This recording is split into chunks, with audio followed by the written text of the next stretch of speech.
रिया सुबह होने से पहले ही उठ गई थी, क्योंकि आज के एडवेंचर के लिए वो इतनी ज्यादा एक्साइटेड थी कि रात भर नींद ही नहीं आई थी। कबीर ने तो 9 बजे तक का आने के लिए कहा था, लेकिन रिया 8 बजे से ही तैयार होकर बैठ गई थी। 9 बजे तक वेट करना उसके लिए मुश्किल हो रहा था, तो उसने कबीर को कॉल किया, पर उसने कॉल उठाया नहीं। उसे लग रहा था कि बस जल्दी से कबीर आ जाए। तभी गाड़ी के रुकने की आवाज आती है। रिया फटाफट बाहर निकलती है और कबीर को देखकर खुशी से चिल्लाती है, कबीर, जल्दी आओ।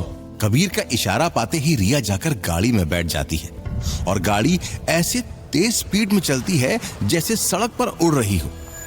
थोड़ी ही देर में वो एक ऐसी जगह जाकर रुकते हैं जहां पहुंच पाना रिया के लिए किसी सपने जैसा था।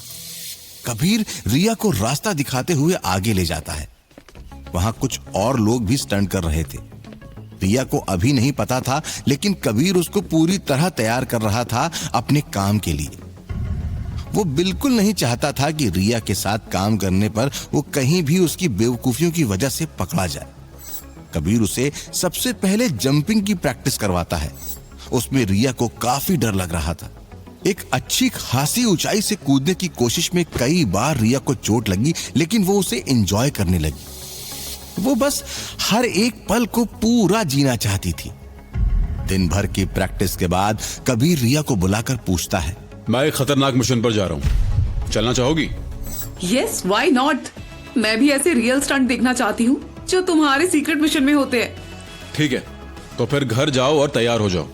एक बैग रिया की तरफ फेंकते हुए कबीर उसे तैयार होने घर भेजता है और रिया बिना सोचे समझे एक बार फिर कदम उसी दुनिया की तरफ बढ़ा देती है।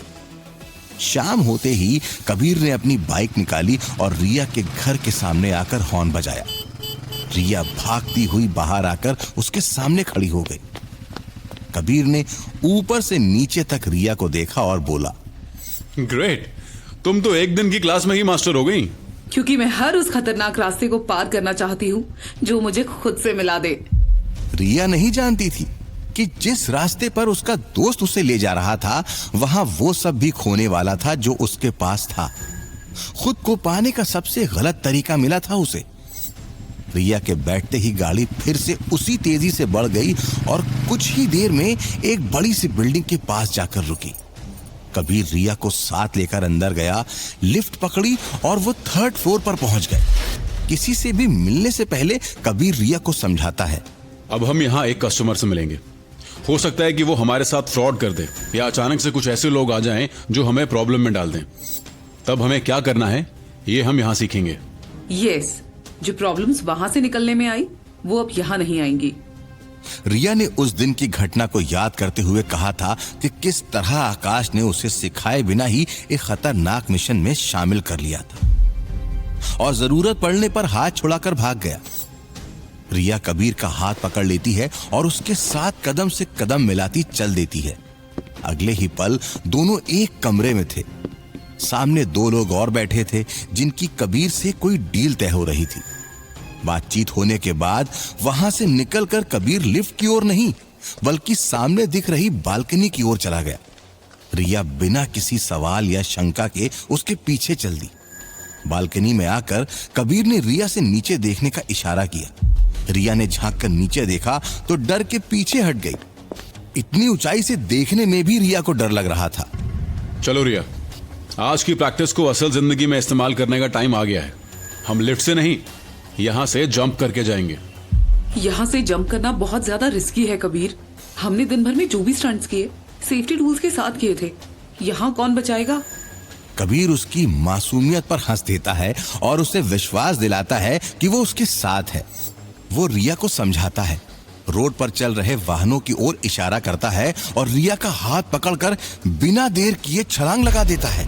रिया ने भी डर को कंट्रोल कर उसका साथ दिया। हवा में लहराते दोनों एक सामान से भरे ट्रक में आ गिरे और रिया उछलकर एक कोने से टकरा गई, जिससे माथे से ब्लड निकलना शुरू हो गया। कबीर ने देखा तो अपना रुमाल निकाला और उसके माथे पर बांध दिया।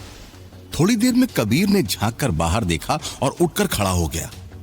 उसने रिया का हाथ पकड़ा और चलते ट्रक से फिर जंप कर गया। इस बार दोनों रोड पर कूदे तो रिया के घुटने भी चोटिल हो गए। पैंट फट गई और खून निकलने लगा। ये देख कबीर ने उसे गोद में उठाया और थोड़ी ही दूरी पर खड़ी एक गाड़ी में पीछे बैठा दिया। उसमें एक ड्राइवर पहले से मौजूद था। कबीर दूसरी तरफ से जाकर खुद बैठा और उसे चलाने का इशारा किया।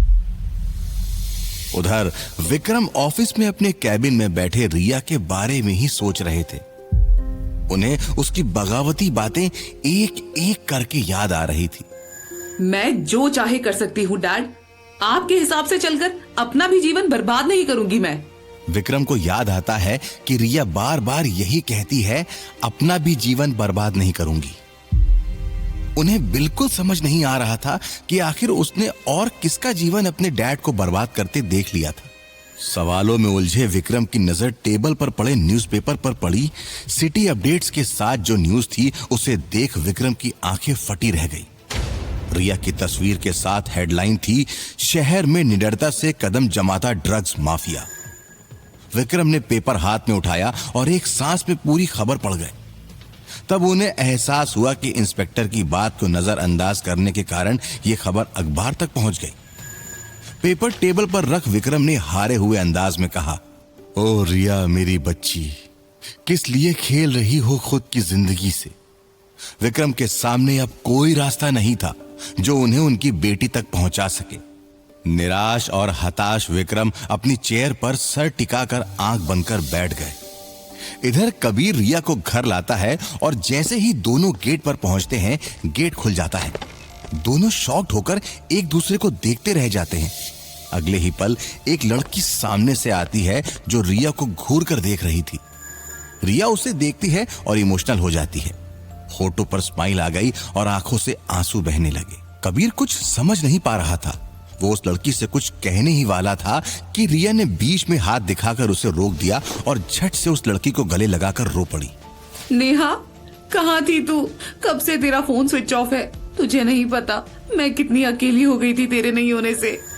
रिया की इस बात पर नेहा बोली, जानती हूं, और ये भी जानती हूं कि कितने खतरनाक खेल खेल रही है तू। कबीर को समझ नहीं आ रहा था कि लड़की कौन है और यहां कैसे पहुंची। रिया को बातों में उलझा देख कबीर ने अपने कदम चुपचाप पीछे ले लिए और बिना कुछ बोले चला गया। नेहा रिया को लेकर अंदर आती है और उसे न्यूज़पेपर में आई उसकी तस्वीर और सोशल मीडिया पर उसके ही रिश्तेदारों की वायरल पोस्ट दिखाती है। नेहा उसे दिखाना चाहती थी कि वो कितनी ज्यादा बदनाम हो चुकी है, लेकिन रिया को कोई फर्क नहीं पड़ता था कौन क्या कह रहा है। नेहा ने उसके अंदर चल रहे कश्मकश को समझा और डिसाइड किया कि थोड़ी देर में बात करेगी। उसने रिया की चोटें देखी और उन्हें साफ कर मेडिसिन लगा बैंडेज से कवर कर दिया। अब जब रिया थोड़ा रिलैक्स लगने लगी तो नेहा ने उसे देखते हुए बिना बात घुमाए सीधा सवाल किया, आकाश कहाँ है अब? No idea. पता है उसने कितना गलत किया मेरे साथ नेहा। एक नंबर का फ्रॉड था, मुझे फंसाकर खुद भाग गया। ये फोटोज जो मीडिया को मिले हैं ना, उसी की वजह से मिले। और उसके जाते ही तुम्हें नया बॉयफ्रेंड मिल गया और इतने कम समय में तुमने इस अनजान इंसान पर ट्रस्ट भी कर लिया। नेहा की बात सुन रिया खिलखिलाकर हंस पड़ी। उसे ट्रस्ट जैसी चीजें अब नहीं सोचती। वो तो वही हाथ पकड़ लेती जो उसे थोड़ा भी सहारा दे सके। नेहा फिर भी जानना चाहती थी कि रिया इतनी लापरवाह कैसे हो गई अपने आप के लिए। उससे खुद से कोई अटैचमेंट क्यों नहीं रहा, लेकिन समझ रही थी कि रिया अभी शायद बात करने या समझने लायक हालत में नहीं थी। रिया ने कहा वो नहा कर आती है तो नेहा दोनों के लिए खाना लगाने चली गई। नहा कर आई रिया नेहा को खाना लगाते देख खुश हो जाती है। एक लंबे टाइम से उसने सुकून से बैठकर खाना नहीं खाया था। खाना नेहा ने खुद बनाया था और रिया उसके हाथ के स्वाद की मुरीद थी। हॉस्टल में छुट्टियां होने पर जब नेहा घर चली गई और रिया वहां अकेली हो गई तो एक रात वो वहां से भागकर सीधे नेहा के घर ही गई थी और नेहा ने उसे अपने हाथ से खाना बनाकर खिलाया था। वही खुशबू आज उसे उस रात की याद दिला रही थी। वाह नेहा, आज तो खाना खाने का मजा ही कुछ और रहेगा। नेहा एक स्माइल के साथ उसे खाने को बुलाती है और रिया भी आकर फटाफट खाना शुरू कर देती है। नेहा की मुस्कान रिया के लिए फिक्र लिए हुई थी। उसने रिया की प्लेट में पूरी डालते हुए पूछा, ये लड़ाई किसके खिलाफ लड़ रही हो रिया? किस लड़ाई की बात कर रही हो? रिया ने नेहा से नजर चुराते हुए खाने में बिजी होते हुए कहा, वो विक्रम के लिए अपने दिल में पल रही नफरत किसी को भी नहीं बताना चाहती थी। नेहा समझ रही थी कि कुछ ऐसा है जो रिया आसानी से नहीं बताएगी, और ये भी कि अगर उसके अंदर चल रहे द्वंद्व को नहीं निकाला गया तो वो अपना जीवन पूरी तरह बर्बाद कर लेगी।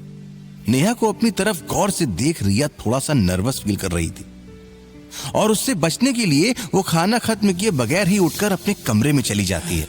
नेहा एक लंबी सांस खींचती है और उसकी चुप्पी तोड़ने का निश्चय कर लेती है। खाने के बर्तन समेटकर नेहा सीधे रिया के कमरे में पहुंच गई। रिया कुछ गुनगुनाते हुए नेहा को इग्नोर करने की कोशिश कर रही थी। इस बार नेहा ने उसे लगभग डांटते हुए कहा, बस करो रिया, किससे नजरें चुरा रही हो? मैं जानती हूं तुम जो कर रही हो वो तुम्हारा शौक या अय्याशी नहीं है, तो फिर क्यों कर रही हो? किसके लिए खुद को इतना दर्द दे रही हो? नेहा के शब्द रिया को कमजोर कर रहे थे। वो टूटना नहीं चाहती थी, इसलिए चुप थी और नेहा उसे बोलने के लिए फोर्स कर रही थी। वो जानती थी जब तक रिया नहीं बोलेगी तब तक उसे रोकना मुश्किल होगा। आखिर में रिया टूट जाती है और चिल्लाते हुए बोलती है, नहीं चाहिए मुझे साफ सुथरी छवि, नहीं बनना मुझे सबकी नजरों में अच्छा। मैं बुरी हूँ तो सब परेशान है, पर अगर मैं अच्छी बनी तो सिर्फ मुझे परेशान करेंगे। किसी को मेरे दर्द से कोई मतलब नहीं होगा। आज सब दुखी है मेरी वजह से, लेकिन मैं अपने दर्द को एंजॉय करती हूँ। ये बोलते बोलते रिया खिलखिलाकर फिर हंस पड़ी। नेहा ने लंबी सांस लेकर 1 मिनट के लिए अपनी आंखें बंद कर ली और उसकी आंखों से आंसू बह गए। उसे रिया की हालत पर तरस आ रहा था, लेकिन अभी बहुत कुछ था जो रिया ने अंदर दबा रखा था और नेहा वो सब निकलवाना चाहती थी। वो रिया को कुछ पल की तकलीफ देकर उसकी जिंदगी भर की परेशानी खत्म करने की ठान चुकी थी। क्या छुपा है रिया के दिल में जो उससे खुद का ही जीवन बर्बाद करवा रहा है? क्या नेहा सब कुछ जानकर रिया को निकाल पाएगी एक खतरनाक दुनिया से? जानिए नेक्स्ट एपिसोड में।